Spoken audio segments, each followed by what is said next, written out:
Welcome to Huddle Up with Matias Bueno. Today's guest is partner and host of Winnipeg Sports Talk, Andrew Paterson. Andrew, thanks for coming on to the show. I'm super excited to talk Winnipeg sports with you. It's just been a wild ride the last year that we've been in this pandemic and with everything that's happened around Winnipeg sports regarding the NHL and now hopefully the CFL. Thanks for coming on, man. Hey, Matthias, my pleasure. You're right. Excuse me. It's been, listen, for everyone, you don't have to be involved in sports to have had your life turned upside down by what we've been through for the last year and a half or whatever. But the sports and entertainment industries in particular have been affected so much. And, it's affected the players. It's certainly affected the fans. And obviously with us, I'm not sure how directly related it was with the demise of our old station on Pembina Highway, but it all happened within the realm of this pandemic, and people's lives have changed. But when it comes to sports, and especially Winnipeg sports, it was great to see the Jets have a great season, even though we couldn't be in the building. But I'm particularly fired up that it seems like we're trending in the right direction. We're seeing the potential to get reopened. And the bottom line is we got to get some asses in seats at IG Field for the Bombers coming up on August 5th when the Ticats are here. And fingers crossed, we'll be able to fill the place for the Banjo Bowl and raise that Grey Cup banner after Labor Day weekend if things continue to go the way they are. First things first, CFL's on deck. The league's had announced a schedule and has declared that August 5th will be the kickoff date for 2021. Now, mind you, last year they did go through quite a bit of work to see how they could figure out a return to play plan, but weren't able to put it forth and make it happen, unfortunately. This year, do you feel that there's a very different sentiment, or what are your thoughts on what's going to happen this CFL season, if they're really going to play all the full 14 games, or how things are going to evolve, at least to the best of our ability to predict in a very unpredictable environment? Yeah, well, I'll say this. I am as optimistic and positive as I've been at any point in this over the course of the pandemic when it comes to the CFL. You nailed it. They were the one league that couldn't get it done and get on the field last year in some way without fans. And a big part of that is the business model of the CFL, the fact that a number of teams were hemorrhaging money to begin with. And there was some concern that when we got to this year, never mind all the talk about the XFL and what the future of the league is, just in the short term, that some of the teams did not want to play. And, that was a real concern. You can't go forward if, half the teams are like, well, no, we're just going to lose too much money. But I think everyone realized that the potential to really lose the Canadian Football League in a lot of ways, if they didn't play a second year, was significant. So I think they had to do this. I give credit to the owners, knowing that they're going to probably be losing more money in some markets than they would if they didn't play. Because it's important for the league going forward. And the biggest thing about this, Matthias, is that, we're in, Manitoba in particular. We've been, sort of late to the party of wave 3, and it really put us behind. And we've seen other things happening in other provinces where we would like to get to. But the fact that that's happening, I think it's all about fans. If there was going to be 0 fans all year, I'm not sure whether we'd be having the same conversation. But the fact of the matter is we're going to be getting to start with some amount of fans. I think listen, Saskatchewan's hoping to have a full place for their home opener, which is great to hear. It is very important to get some revenue in, but at the same time, for the league itself, they had to play. I'm happy that the Board of Governors committed to doing it, even though there will be some financial sacrifice going forward. But on the other side of it, I'll tell you what, I'm really optimistic that this might be, I'm hoping, a turning point for the CFL in that, the time we've been as sports fans, regardless of whether you're a CFL fan or not, without being able to get together with other fans outdoors in venues like that. I think there's a lot of people that maybe weren't regulars beforehand, but just have been through everything, haven't been with friends, haven't been with people, that I think are maybe going to want to go or give it a chance, even if they weren't regular attendees, beforehand. And I'm hoping it's less important in a place like Winnipeg or Saskatchewan, but certainly in some of these markets, BMO Field in Toronto, Montreal.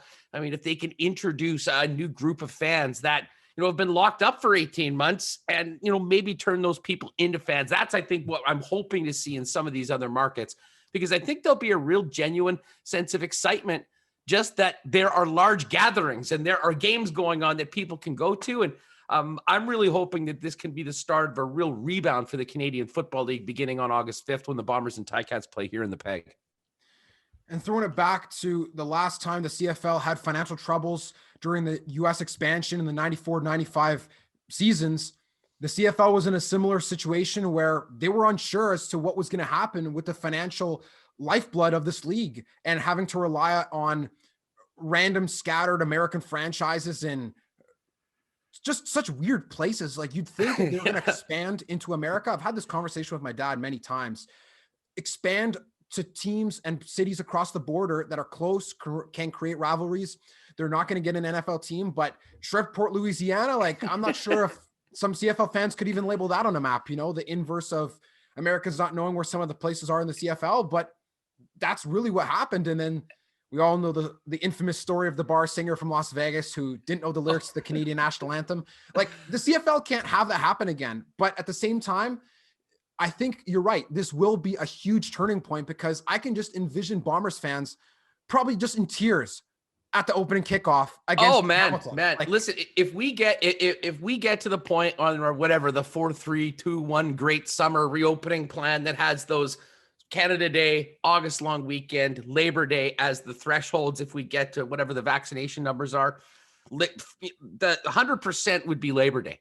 And if we can get to that and that Banjo Bowl is sold out and, they do celebrate the Grey Cup championship, as Wade Miller said, they're not going to do it until they can have a full house. They certainly will for that game.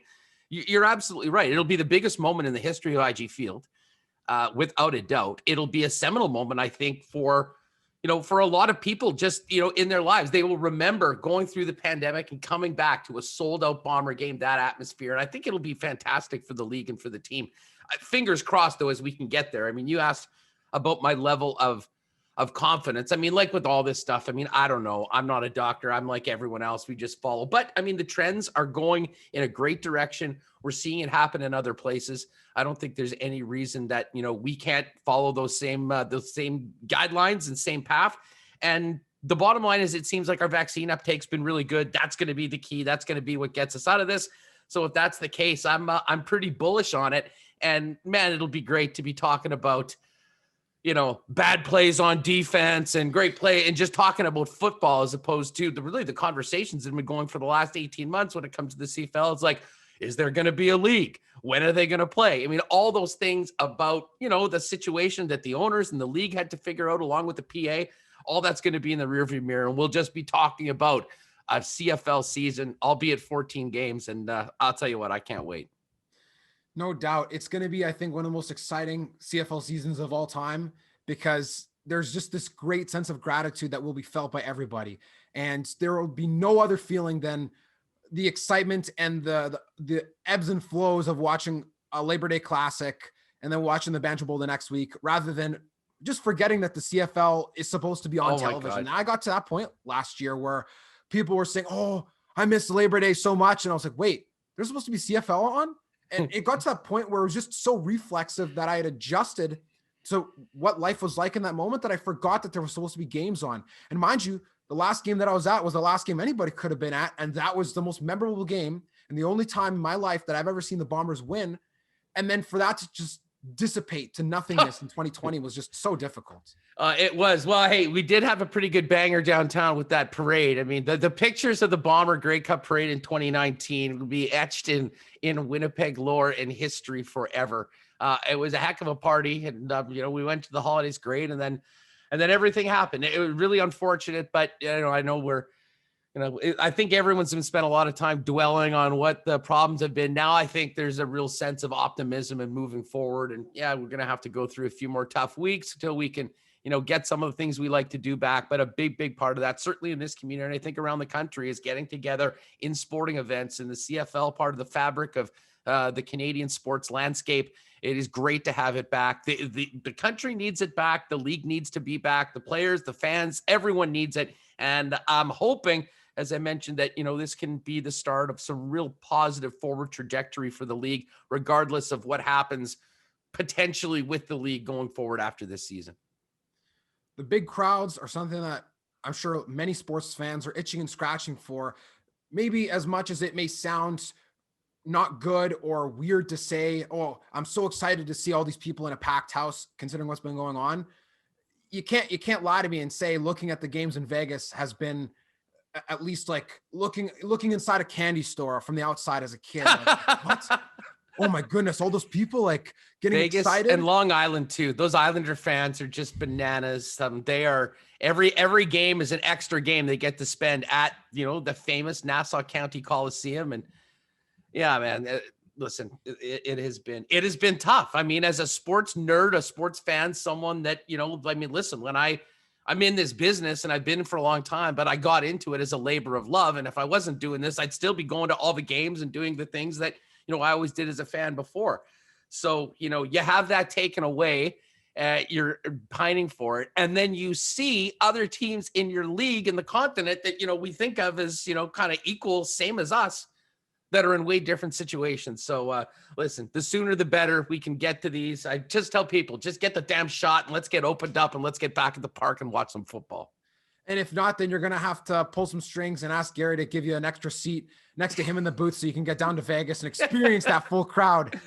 At least I have been down there a few times. It's amazing. I mean, they've done such a great job with that team. The atmosphere, I mean, I tell people, it's certainly different than many of the other hockey venues you've been in before, but man, is it fun.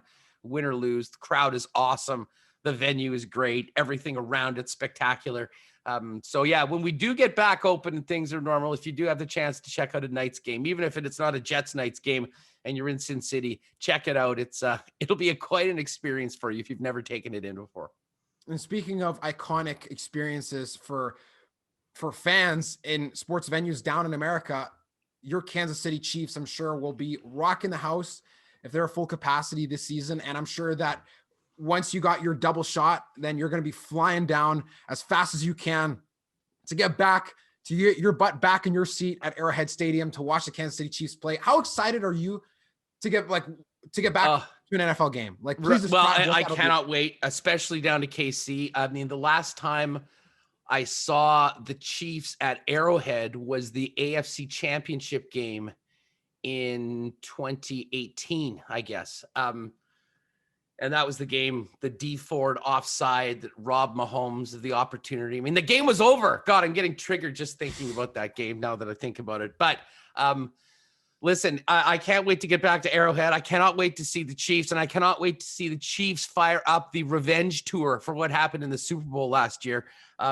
Credit to the Bucs. I mean, they were clearly the better team on that Sunday in Tampa. They dominated the line of scrimmage from offensive perspective, from a defensive perspective. And to be honest, the only thing that kept that game close was Pat Mahomes. I joke to people, if you switch Brady and Mahomes from team to team in that game, the Bucs win 70-0. So the Andy Reid and his team, they've rebuilt the offensive line, which was job number one. It was a big reason why Mahomes ran more than any quarterback ever in a game in that Super Bowl against Tampa. So yeah, listen, I cannot wait to get down there to do that, to take it in, get our fantasy teams going again, but also to attend. And I'm a big golf guy too.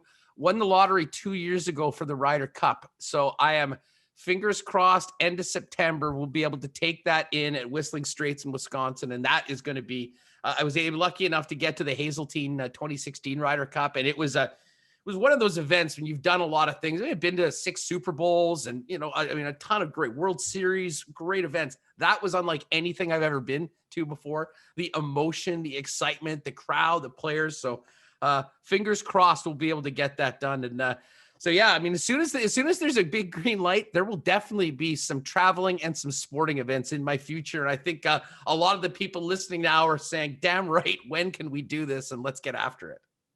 100%. And the discussions about the opening of the American border, I feel like it starts to gear up sports fans like hungry wolves or like the hyenas from Lion King. They just start to circle around the office and like, when are you opening? When are you opening? Like, yeah. When can I get that first small excuse so I can get across the American border? Because quite honestly, I don't think there's anything like sports games in America, at least from the North American context of the major 4 leagues that we watch. Obviously, Jets games, any NHL game, maybe with the exception of like Ottawa, if they're doing good or not, is very crazy in Canada. But I was just even thinking about it the other day, going to a Jaguars game again. I'm like, man, just that'll be so exciting to be in a stadium with 60,000 people, and especially to be watching Trevor Lawrence play and to see a new era and all these sorts of things and just be down in the US or be down in the Sunshine State. I think that's what's really exciting about traveling down to America for me. Oh And I'm not yeah, sure yeah. about Listen, yourself. Like, I mean, yeah, like not only it's more than the game. And I mean, we were talking off air. People often ask, "How did I become a Chiefs fan?" And it started with a trip in the late '90s, meeting some people down in KC. We got some tickets for the game, but they said, "Well, if you're going to a game, we want to show you what it's all about." So we were there at 8 a.m. Tailgating and grilling, and I mean, it's just a whole nother culture that we hadn't seen before, and again, so much more than the game. I mean, it's a full day.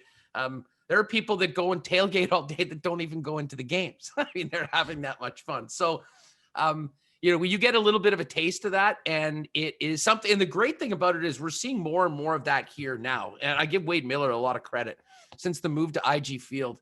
They were pretty tight and strict on a lot of things back in the Winnipeg Stadium days. And Wade gets it, and he wants people to come and have fun. They've done great things for the game day experience on site at IG Field.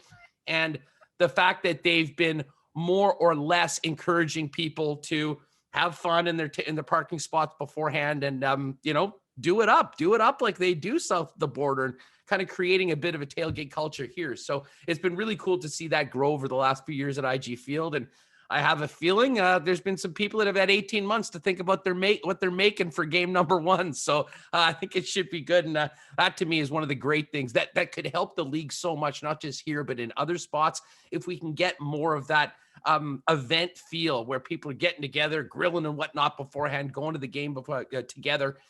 If you can get that sort of set up in these other stadiums, that's only going to get more fans and drive more people to games. So we've been talking a lot about some of the changes and maybe some of the landmark moments that will come to be when the CFL is able to return and when the NHL is able to have fans at games up north of the border here in Canada. For yourself in particular, you have been no stranger to the rapid experience of change over the last 6 months in your industry, in your job, and have now brought Winnipeg Sports Talk to life with Michael Remis. You guys have done an amazing job growing an audience and really connecting again with sports fans, despite the unfortunate departure of the 3 major radio stations for TSN across Canada. What has this journey been like, and what is the biggest thing that you've learned at this stage in your career with having to experience such a wild change overnight? Wow. It's a great question. And yeah, there's a lot to put into this one. And it's funny, we were just talking about the Chiefs in the Super Bowl, because I had to come back onto the air that Monday after the Super Bowl. And I joked that, a smaller man would have taken the day off and not shown up and faced the music on that game. But I did. Had to suffer through 3 hours of talking about the Super Bowl and getting tweaked from everybody in the listening audience about, the Chiefs getting their butts kicked. And then the next morning they shut the station down. That was it. That was the final show. 10 years on the air, ended in 5 minutes on a conference call, which I don't know. There's no good way to do anything like that. I mean, it was shocking. And listen, it hurt all of us individually. But to me, and this kind of transitions into Winnipeg Sports Talk, it absolutely was a death blow for, the Winnipeg sports community, even in the middle of the pandemic. I mean, I maybe lived this more and knew it more. And, we've seen, if you compared TSN 1290's ratings to the other stations around the country, consistently for 10 years, top rated station amongst TSN. And, with them losing the rights of the Jets a year earlier to OB, I mean, we really thought I have no doubt that, that station could have been very profitable going forward without that big, the shows would have been the same. They were very well established. We had a great following, good advertisers. But again, it's someone in an accounting office up in Toronto that made a decision that affected a lot of people. And, then sitting there afterwards, it wasn't like they just threw us all out. I mean, we'd been there.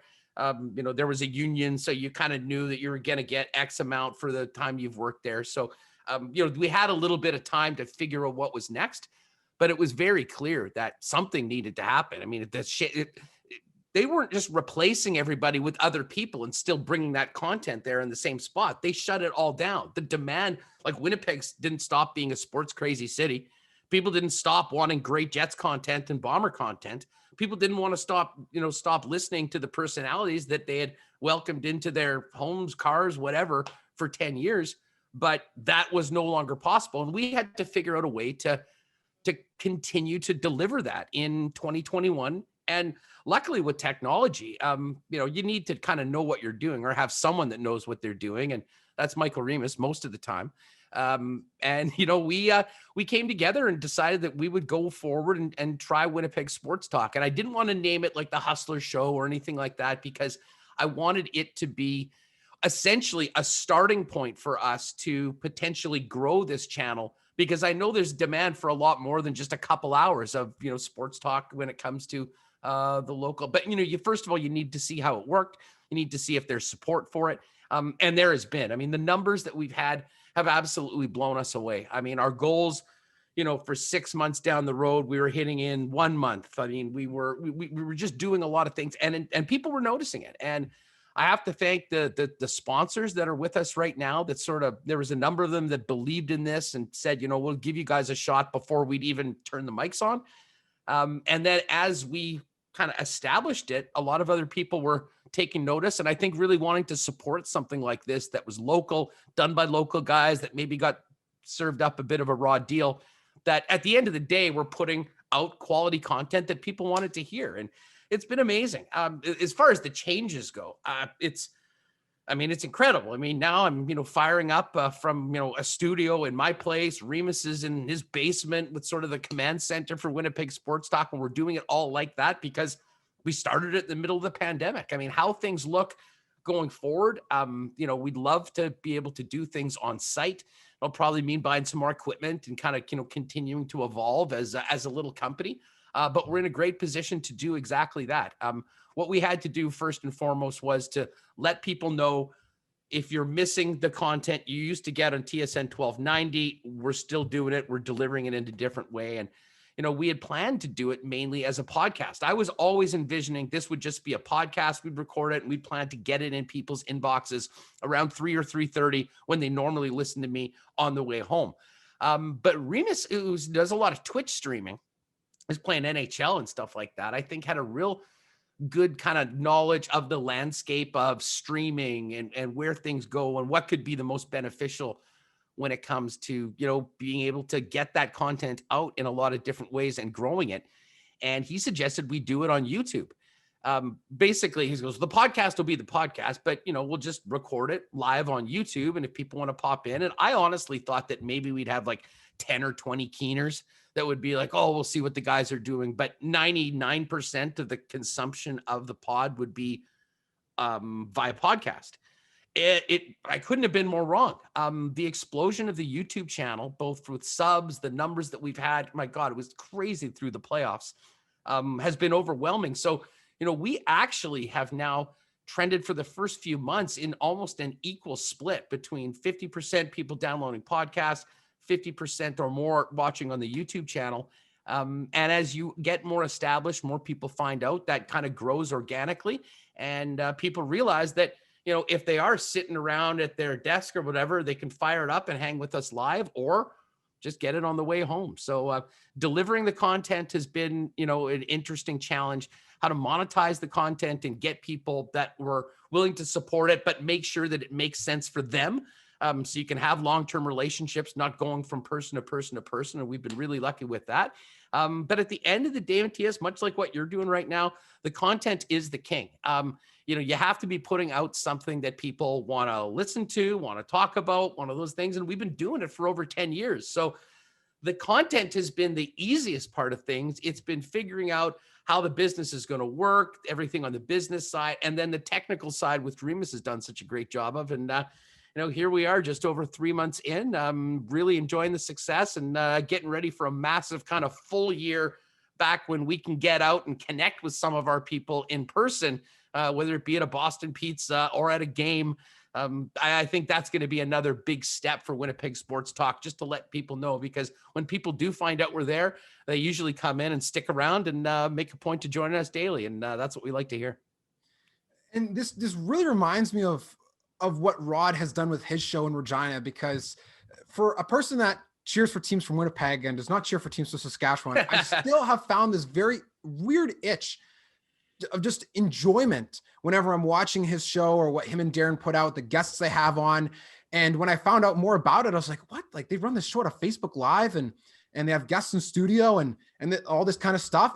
It started to make me feel, I'm like, damn, I really need to get out to Regina. And that's not something you hear from any Winnipegger or any person from outside of Saskatchewan for that matter, because they've just created this such a great environment of real sports talk. You know, it's not like a lot of people who maybe live in Ontario, like they follow certain scripts or they're under certain people, but the flexibility they've had and the flexibility that you guys have had, it really goes to show when you bet on yourself, the sky's the limit. And then you don't have to feel worried about being constricted amongst, you know, corporations or red tape or anything. Not to say that those are not enjoyable, but I must ask then, you know, if you had the chance to go back to a role with a certain team or a network, would you do it?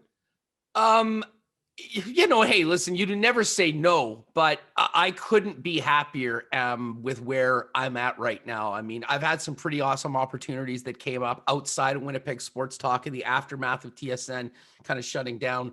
I've been working with Sportsnet 960 in Calgary on a weekly basis, kind of doing one or two shows with Pat Steinberg in the afternoon and kind of getting into doing that more. But again, my priority right now is Winnipeg Sports Talk. So it's been great to be working. And listen, anyone that knows my show, I'm a big sports bettor. I've been following that industry very closely for a long time. And the growth in that is going to be the engine for things like the Canadian Football League going to that next level. And, we should hear any day that we're getting the green light from the Senate. Nice to see the senators can wake up long enough to actually vote on something. And then, that's going to change the landscape, I think, for a lot of things as well. I have a great relationship with CoolBet Canada. I've been doing a lot of work with them, again, content-wise about it, because there is a demand for it, and it certainly helps their business. So I'm very happy for myself where I'm at. But listen, I'd be lying if I didn't say there still wasn't regrets, because while, Remis and I have been able to start this, and it's pretty exciting going forward, there was way more than just us that got clipped in, when you shut down a station. And my hope going forward is that, a few of the other guys that we used to work with, we would be able to get in under the Winnipeg Sports Talk umbrella and add some more content on a daily or weekly basis and grow from there. But I would never say no to anything, but I will say that, even right now, what's telling the folks in Calgary who I've been loving working, and Pat Steinberg is just an incredible professional, maybe the hardest working guy I've ever met in the business. That while I'm in for all those opportunities, and it's incredible to be able to do these shows remotely, our focus here right now is on Winnipeg Sports Talk. And even if I'd gone, I told the guy early on, I said, it's exciting and it's flattering to, have these opportunities. But I could go to Calgary, get a great gig and, be relatively happy and successful. And I would have always regretted not trying to do something here in my hometown in the aftermath of this station shutting down. Because I think we're seeing, while it was really sucked for all of us, there was also an incredible opportunity, to be honest, just handed over on a silver platter. And if you were able to, I was lucky. Like, I'd been there from day one till the end. So I had, built a really good following, was pretty synonymous with this sort of content. And there's a lot of people that really liked it. So the fact that we've been able to sort of pivot, deliver it in a different way, and do it ourselves without having to worry about anybody else telling us what to do is, it's turning out quite well. Although I will be honest with you, wasn't too sure what the hell we were going to do for a couple of weeks after the hammer got dropped on all of us. And to think about what that would have been like for it being in your shoes at the very least is just crazy, because I remember just waking up on Twitter one day and then seeing John Hodges tweet like, oh, I was talking to guys in Winnipeg and they said that they didn't even know what was going on. I'm like, well, I hope that they can at least, support their families for the next week. They don't have to feel like and that was the case out financially, that was the case. Unfortunately, these big companies have taken, or have gotten pretty good at mass layoffs over the past number of years. So I've done this before. I mean, it wasn't everyone got kicked out on the street, with nothing. But at the same time, I mean, it's just, I mean, even take away the financial side of it, which is massive. If you've got a family, you got to take care of yourself and pay the bills. But it was just such a shock to the system for everyone, just having what was, your life for, up to 10 years taken away. And we heard that as much for the listeners, as much as it was for those of us that worked there. And that, I think, consistently hearing that over and over again was really sort of the impetus or the kick in the ass for Remis and I to believe that, let's do this. I mean, let's give it, let's try and establish this over the next few months. And at that point, we'll see whether it's something that we can go forward with, long term. And to be honest, we found out very, very quickly to the answer to that question was yes, far earlier than we'd sort of counted on. And it's given us the confidence to sort of just keep on working hard, keep on trying to bring the content and keep on growing the channel as we get into CFL season. Then, of course, September, NFL back, and a hockey season, hopefully with butts and seats downtown. What's been the most challenging learning curve of this journey of being able to do things on your own dime and really have to be basically like an entrepreneur? It's interesting. I mean, the one thing why I think I was uniquely positioned to make this happen is that I had a great sales background in sports. I had started when we were talking earlier about, working with the Jets back when I was in school before they left, and then, the Moose right at the beginning. I was hustling tickets for a good period of time. Then I was doing corporate sales. I went to work in Edmonton for the Oilers for a year, doing ticketing and corporate stuff, and then came back to be director of marketing for the Moose and had the opportunity to work pretty much in every aspect of the business operations when it comes to bringing in revenue. So I had great relationships. I knew how deals were put together. I sort of had that background, and that background helped Gary Lawless and I start H&L originally, in that, we were essentially giving the content to originally Freak and then CJOB, but we weren't getting a check from them. We had our own company and we would go and sell some of these sponsorships. So in a lot of ways, the business model for what Remis and I are doing right now, we did 10, 12 years ago when Gary and I were starting our show originally, which led to all of this. So I sort of knew, I had great relationships with some of the people. I knew there was some sponsors that, had done stuff with us on the old station that wanted to still support. So I knew that the potential was there. So on that side of things, I had a great background on it. I mean, the tech side of things just has not been, and that's why Remis is such a great partner.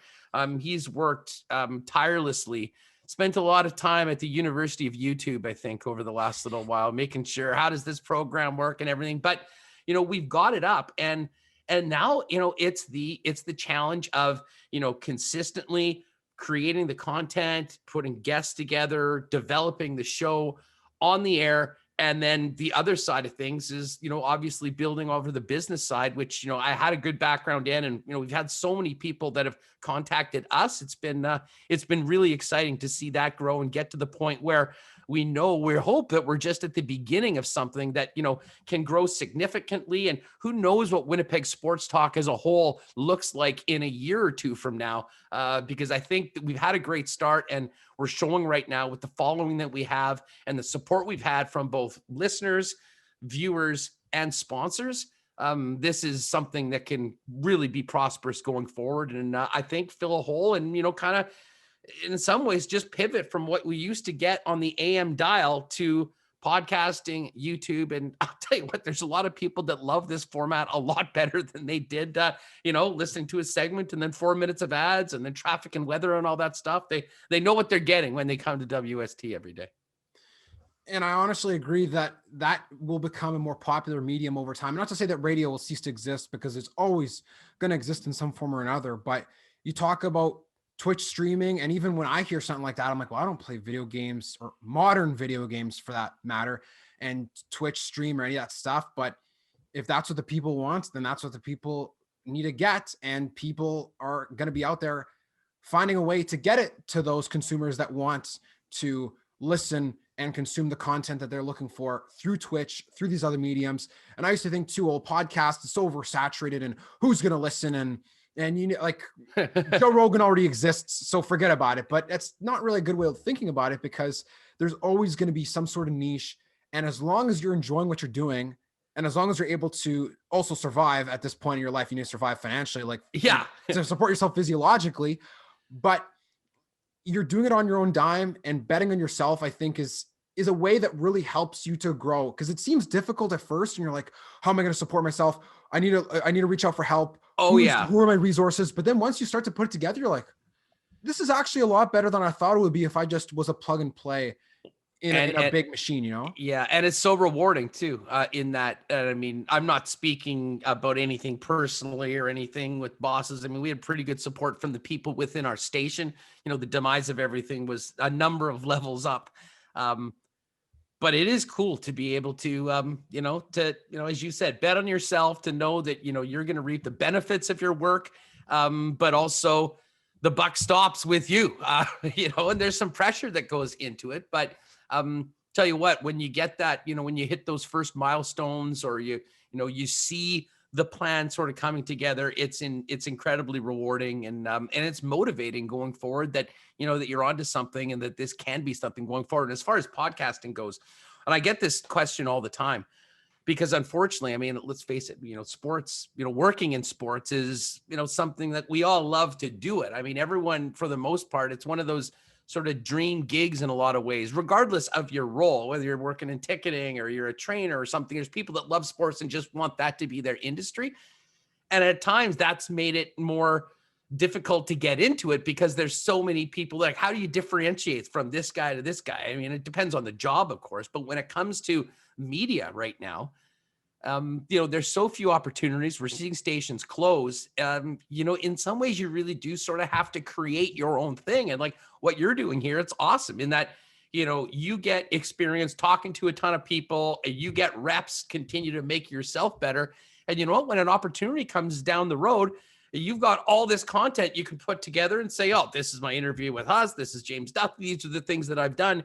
And it can only help you personally going forward. And so I often tell people, even if you're just recording stuff and you're not even posting it yet, get into the habit of doing that. I mean, it's essentially the old 10,000 hours thing. If you keep doing something long enough, you will get better inevitably. And I'll tell you what, having that sort of, this is sort of a living resume that you can put forward on other opportunities going forward, and you never know what will happen, or you can just keep growing it yourself and do it that way. So I think it's cool. And I think there's way more people that will be going down this road, because honestly, in 2021, you can't count on the big company to hire you and stay there for 40 years and live happily ever after. It's a very different world right now, and we're all sort of navigating it.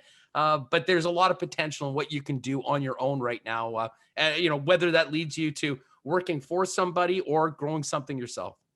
100%. And from conversations I've had with people who work in the industry, especially those that are, well, whether they're way younger than me and they're just starting out, or whether they're older, more established, or they're kind of in the middle, it is difficult sometimes to not know the footing when there is no opportunity at a big company, or when there is no opportunity to work right away in even in an entry level role. But creating your own resume, like you said, is a way that can be very helpful to learn on the go, because people talk about school, and school is very important. And I went to school and graduated from University of Manitoba, and it's a lot of fun. But then there's other things that made me realize, like, wow, the things that are going to be most impactful and the lessons that you are going to learn that are going to help you more in your life usually are from things that you take your own initiative on. It's not because someone said, hey, guess what, Huss, if you do this and that, then it's going to lead to this. Someone could tell you, like, someone could have went into a time machine and said, hey, guess what,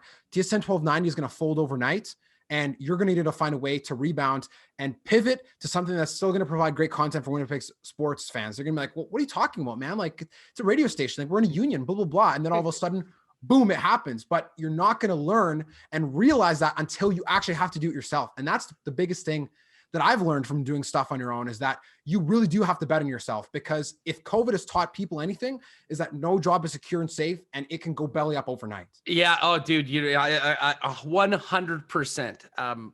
It is Listen, there's a lot of things that will come out of this, but the lack of security in a lot of industries is something that I think freak people out. And listen, a lot of people have had, like, I don't know what the percentage of people that went into the pandemic doing one thing that are coming out of it doing another, but I would argue that it's quite significant. But when it comes back to this sort of stuff, listen, it's so easy to procrastinate. It's so easy to put stuff off.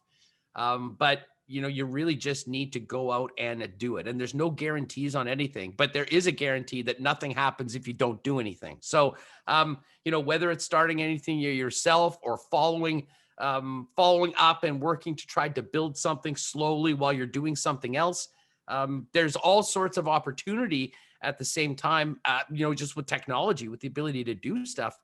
When it comes to the media right now. And I don't even know what the media landscape is going to look like in 5 years.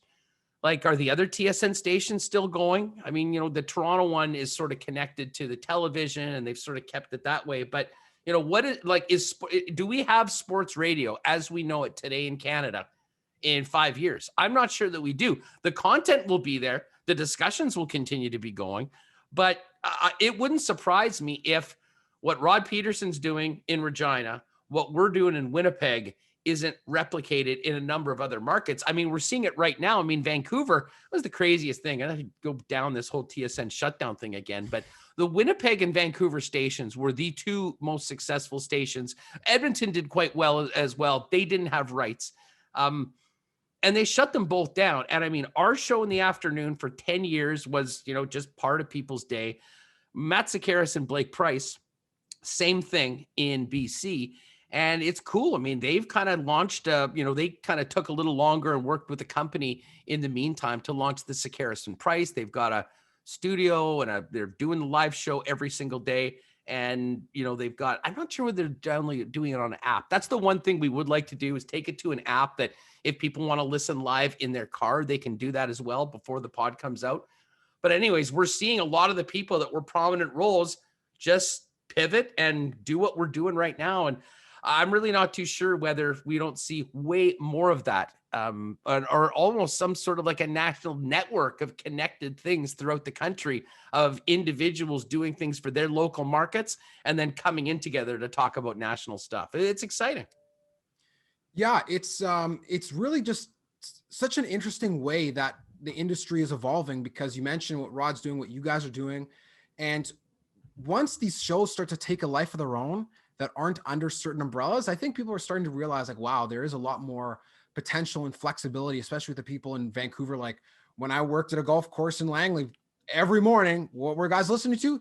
TSN 1040 Vancouver every single day. I still remember listening to it like on my break and just hearing that buzz phrase in, every single time that we'd get in on break, we're always listening to that. But people in Vancouver, they still have this, they have Sportsnet there, thankfully, but there needs to be that content delivered in some way or another. And it's up to the crafty minds of entrepreneurs like yourself to figure out, how are we going to hustle, pun intended, for the next venture to succeed and to take off.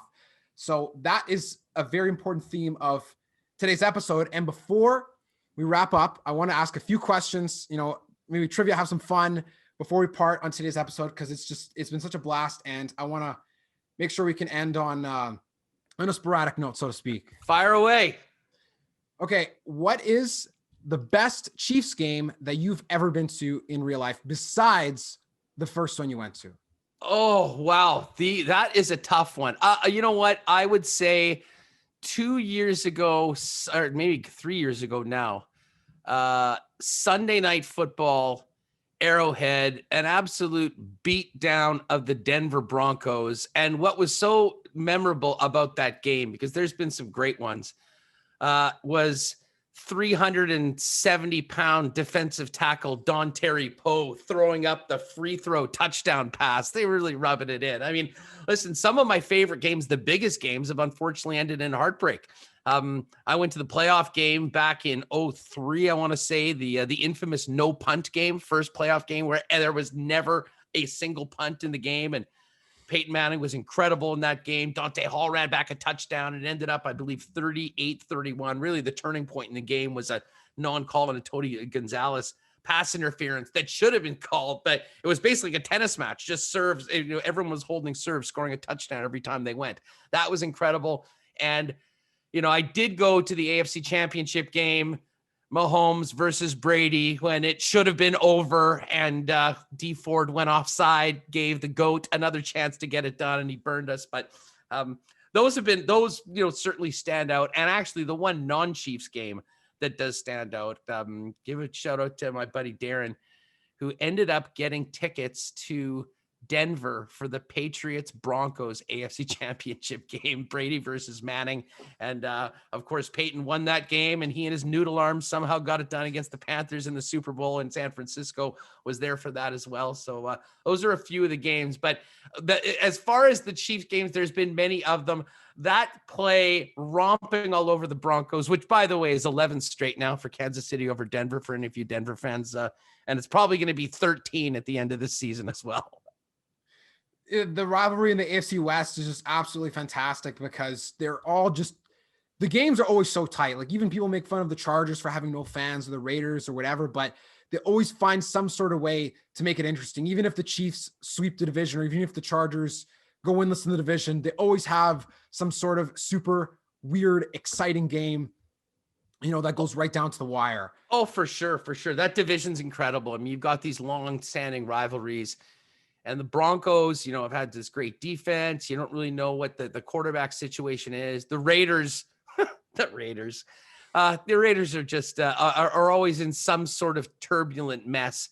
Although I'm a fan of John Gruden, maybe more so in the booth than on the sidelines. The Chargers, though, are the team for me right now that I sort of am, looking forward to the games. I mean, Justin Herbert. I mean, I'll never forget him. Playing his first game was against the Chiefs, week 2 of the season last year. And, he gets told 15 seconds before the game starts that he's going in. I mean, the guys, Hunter Henry famously said, they got into the huddle, he says, "What the hell are you doing here?" I mean, nobody knew that he was going in because Tyrod had it got taken out by the team doctor, punctured lungs. So, but he was phenomenal this year. And they're such a snake bit team. Every single year, it seems they have like 1 or 2 massive injuries in training camp before it even starts, and they're behind the 8 ball. But if they can stay healthy with that quarterback, I mean, those Chiefs-Chargers games are going to be must-see going forward. But certainly Kansas City is still the team to beat right now until they get knocked off that AFC West, the top of the AFC West. What's the most iconic sports memory from your childhood? Ooh, wow. Dave Ellett, double OT, against the Oilers in the playoffs in '90. I had the Sev tickets with my buddies up at the top of the south end. I think we were in row 40, went up to row 42. If you'd ever been there, I mean, there's no way anyone could legally build a building like that. I mean, there's no way it would be approved. The grade was so steep, and the Ellett scored. Everyone is going nuts. I mean, Randy Turner had the incredible piece, the night the roof blew off Winnipeg Arena. That was that night. And I will never forget one of my buddies. There's about 5 of us. We'd always go to Sev at 5 a.m. and get the tickets when they went on. And we were always up at the top. We jump up, and then he disappears. And we're like, what happened to Tom? And then he kind of emerges 3 rows down because he had basically fallen through people. It was that crazy and chaotic upstairs. And I ended up in row 37 after the cheering and ended up coming back. But that was the night. And I remember walking out going, we are finally going to beat the Edmonton Oilers.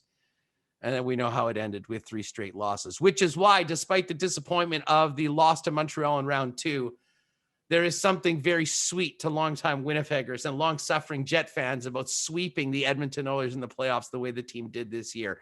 Didn't end great for Winnipeg, but that is one thing that they will never be able to take away from us, especially when we're going at it with Oiler fans. First franchise sweep in a series was against Edmonton, and that's something that can never be taken away from Jets fans, no matter what. Exactly. What sports event, if you could build a time machine and go back, would you place yourself live to watch that you did not have the chance to watch live? Oh, Tiger Masters 2019. I mean, the comeback, the win. I mean, that is just such an iconic, and he, as far as athletes go, regardless of sport, I mean, to me, is in that rarefied air with the greatest at anything during my lifetime.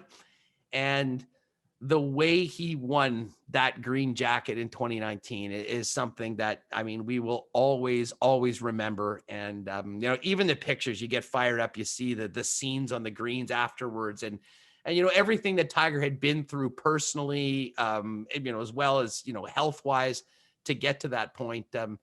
I would put that right up at the top of the list. Not to mention it's so damn hard to get on the grounds at Augusta National. That would also check that off the box as well, Matthias. And the final question I have is, what is your favorite memory from a game at Canada Stadium / Winnipeg Stadium? Oh, wow. I would have to say the Banjo Bowl 2 or 3 years ago. It was just a complete beatdown of the Riders. And we were sitting in the end zone, kind of, close to that Rum Hut area. Usually a lot of the crazies back there. And, there's a punt return. I'm trying to think of who did it. Is it Stokes? It might have been back at the old stadium. There's so many games that come in together. But the Banjo Bowl itself are the best. And, when you get the boys jumping up into the stands with the fans in those sold out games, that to me is what it's all about. Although, to be honest with you, there's other memorable things have been a couple of the delays.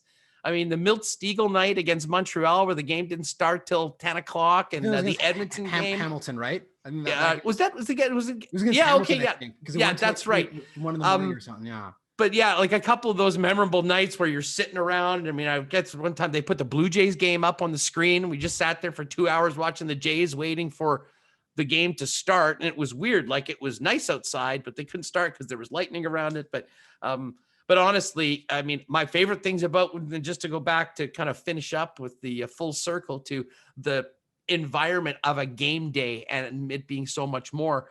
Ever since moving to IG Field, we've started doing some great tailgates with a lot of people, and what we do before the game is as fun as it is when we get into the park. So hopefully that continues to sort of grow, and it'll be great for the CFL, it'll be great for the Bombers, and it'll be great for Winnipeg sports fans, and I think that'll help grow it as we go forward.